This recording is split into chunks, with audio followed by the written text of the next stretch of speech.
I'm Cananiba with your daily dose of all things entertaining from Asia to Hollywood and everything in between. Today we focus on Filipino independent films, and joining us today is Christopher Ad Castillo. He's a screenwriter, a director, an award-winning actor. Kamusta mga kaibigan? Ngayon, tatalakayin natin ang buhay at karera ni Christopher Ad Castillo, isang kilalang direktor at anak ng veteranong filmmaker na si Celso Ad Castillo.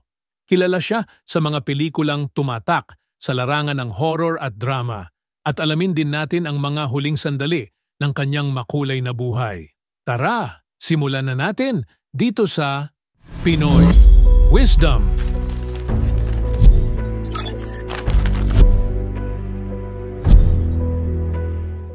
Si Christopher Ad Castillo ay ipinanganak sa isang pamilya ng mga kilalang pangalan sa pelikulang Pilipino.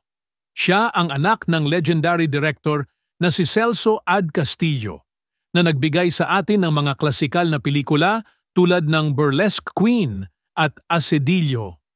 Dahil sa kanyang background, natural na nahikayat si Christopher na pumasok sa mundo ng pelikula.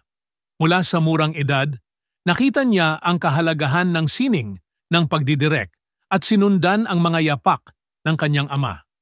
Sa kanyang karera bilang direktor, nakilala si Christopher sa paglikha ng mga horror films na nag-iwan ng tatak sa industriya. Kabilang sa kanyang mga kilalang pelikula ang The Diplomat Hotel, In Darkness We Live, at The Sky is Falling. Ang kanyang mga pelikula ay hindi lamang nagtatampok ng magagandang kwento, kundi ipinapakita rin ang kanyang kakayahang magdala ng tensyon at drama sa screen. Maliban sa horror genre, naging versatile din si Christopher sa kanyang mga proyekto.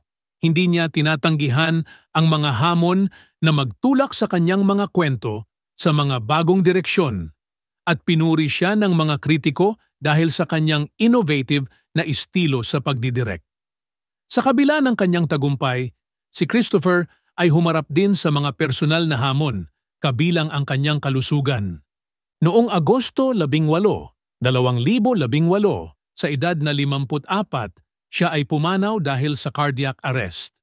Ayon sa ulat, si Christopher ay nagkaroon ng bacterial infection, at kasabay nito, siya rin ay isang diabetic. Siya ay na-admit sa ospital matapos mag-shoot ng pelikula, at kalaunan ay pumanaw sa St. Luke's Medical Center. Ang kanyang pagpanaw ay isang malungkot na balita para sa industriya ng pelikula, lalo na tulad ng kanyang ama. Marami pa siyang maibibigay sa sining ng pelikula. Ang kanyang uncle, si John Ad Castillo, ang nagkumpirma ng balita sa social media at ipinahayag ang kanilang pagdadalamhati sa pagkawala ni Christopher. Si Christopher Ad Castillo ay hindi lamang nakilala bilang anak ng isang sikat na direktor, kundi bilang isang mahusay na filmmaker na may sariling pangalan. Ang kanyang mga pelikula ay magpapatuloy na ipagdiwang bilang mga halimbawa ng dekalidad na storytelling sa pelikulang Pilipino. At diyan nagtatapos ang ating kwento tungkol kay Christopher Ad Castillo. Isa siyang patunay na ang talento at dedikasyon sa sining ay maaaring magpatuloy sa iba't ibang henerasyon. Salamat sa pagsama sa amin sa pag-alala sa kanyang buhay at kontribusyon sa industriya ng pelikula. Huwag kalimutang mag-subscribe, mag-like, at i-hit ang notification bell para sa iba pang kwento ng mga kilalang personalidad. Hanggang sa muli, dito lang yan sa Pinoy Wisdom!